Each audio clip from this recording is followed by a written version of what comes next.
The immediate past acting managing director of the Anambra Broadcasting Service, Barrister Juliet Mbonu, has formally handed over the leadership of the establishment to its new substantive managing director, Mr. Chris Molokwu, following his reappointment by Governor Chukwuma Soludo.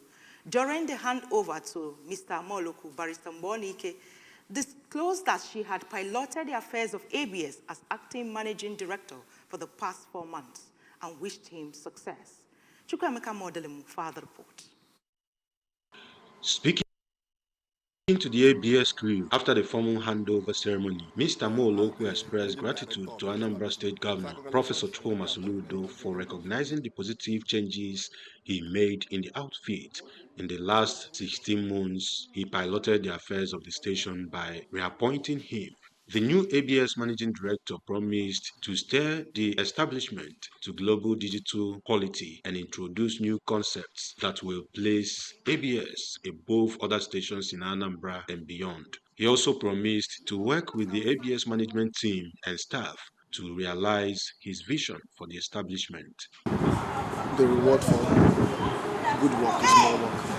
And I think the governor recognized that. There have been changes in the last 16 months of my management of the ABS, and definitely he felt I would be able to steer the station to the global digital quality which is required of same. And that is what I promised. The promise I made to Mr. Governor, to Anambra, when I came here in 2024 hasn't changed. It's the same thing. So we all need to collectively grow together, grow better, grow stronger, and indeed make Anambra that light of a nation to the world.